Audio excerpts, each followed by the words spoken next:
94.9 The River Music First. I'm Rochelle. We have an author interview today. Really excited to have in town and in studio Don Miguel Ruiz Jr. I kind of want to ask you something that comes to mind, and I'm sort of fighting it because it might be a little bit controversial, but I'm just curious what your thoughts are of things like that in cultural appropriation.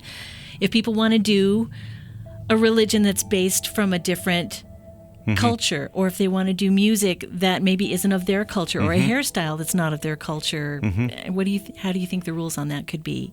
Well, it all depends, because I've definitely read the articles of people arguing and yoga, yoga, the dreadlocks. I grew up listening to the music of Great Britain, the Beatles, the Stones, the Depeche Mode, the Cure. I grew up with these bands, Black Sabbath, Iron Maiden, Led Zeppelin. I listen more to music from England than I do music from Mexico, until bands like Caifanes and Café Tacuba came in. Then I started interested. So even that, there's Spanish rock that you can say that it's incorporating the music of America and England. But the thing about it is that it's art. It's a beautiful expression. We live in a time where we're sharing with one another so much information, and it's information that the way it helps us is by resonating with it. We resonate with this information. We want, like, someone can resonate meditation with yoga, and for me, like, I resonate meditation with running. I run half marathons and full marathons, and for me, that's my meditation. That's, am I incorporating someone else's tradition? Am I incorporating the tradition of Greece or any part of Africa or the hills of Mexico? No, I'm running. Right. And the same could be said for religion and spirit. You're trying to share ideas maybe outside of what your culture came with, but they're all positive things blended together. And that's the thing. Is if you use the levels of attachment, that controversy exists when we domesticate ourselves and we're so attached to our identity, and we use our identity to domesticate ourselves.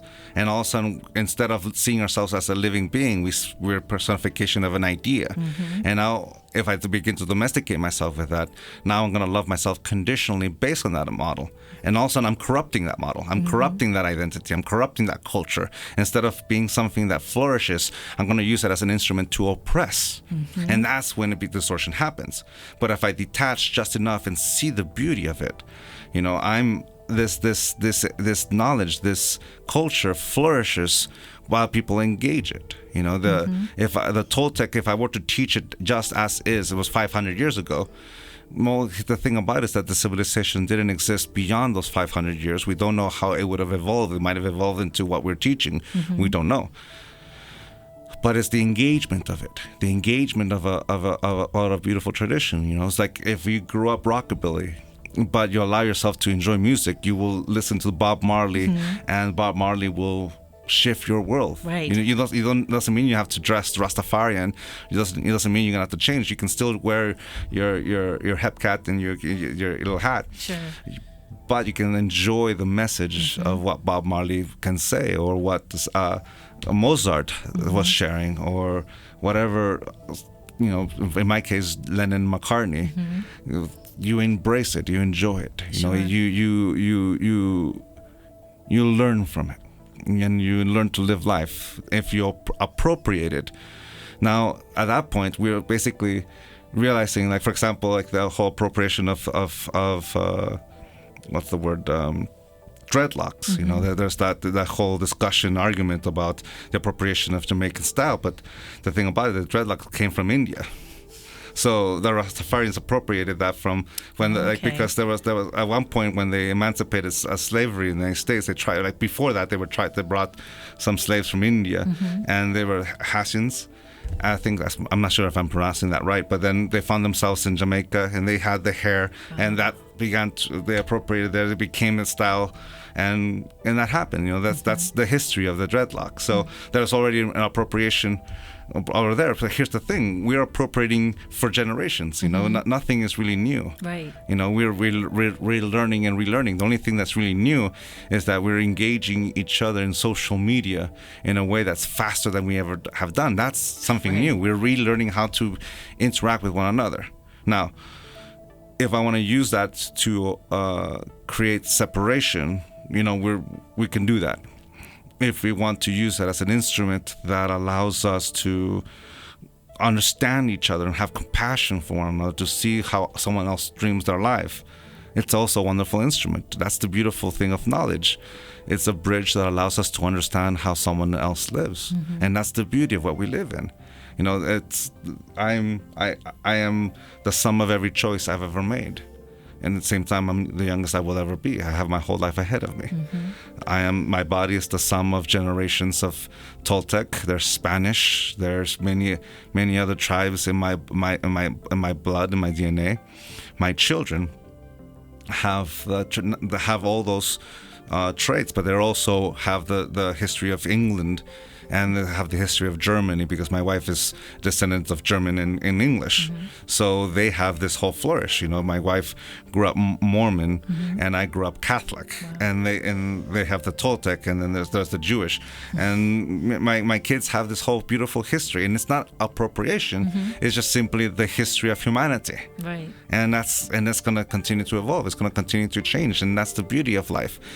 Everything changes with every new agreement. Everything changes with every new action. So the question is, how am I going to contribute? Am I going to co-create with harmony and respect, or am I going to co-create with disrespect and aggression? The choice is up to me. And for me, I choose to give unconditional love, which means that I'm willing to see someone for who they are, not project a mask onto them, and respect their will. I only control to the tips of my own fingers. I control my own will, which means everyone else who listens to me, I'm both right and I'm wrong at the same time. I say the same word. I don't control what they hear, but I control the integrity of what I say. Right.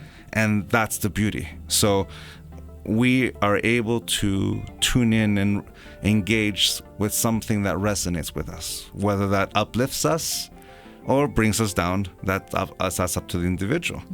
And that's the beauty of the world we live in. We have so many channels, there are so many stations, there's so many books, there's so many directions that Google and internet can take us. Right. Just as like I'm able to have a conversation with someone and for example, you and I have a conversation, and that conversation, I can see how you grew up and how you live your life and how you've learned. And I can do the same. Like, for example, the connection is that we both worked in radio. We both remember what it was like to work with tape and analog, and remembering how that is. You know, you can say that appropriation at that point is just simply a human experience. Right. We're with Don Miguel Ruiz Jr., and for people who want to hear more of you, I know you have your radio show. Would you like to talk about that, where they can find it? Sure. It's part of the Co-Creator Network, so one of those online radio shows. Okay. A small little station that just something that allows me to share and talk, and I teach from that point of view. For half an hour on www.cocreatornetwork.com. And my show is called The Way of the Desert, because in our tradition, to go to the desert is to go in process. So I'm giving I talk, and I'm processing out loud what I'm thinking. Sometimes it's smooth, sometimes it's choppy, sometimes it's an open-ended question, but that's what I share. I share the family tradition in that way. How often do you do shows on that? Well, I just restarted doing it a couple of weeks ago, and right now I'm doing it weekly. So every Tuesday at 10 p.m. Pacific, 12 Central. And there are archives of shows podcast on iTunes. You can find it on iTunes, and also the website cocreatornetwork.com also has archives of it. Okay. But you know what? Like the whole concept of appropriation and all kind of thing. There's valid points against it. There's valid points for it. But in reality, it's just the human experience of trying to share with one another what we've experienced in life, and we resonate, and we agree, and we disagree, and that's the beauty of it. It's just the human experience.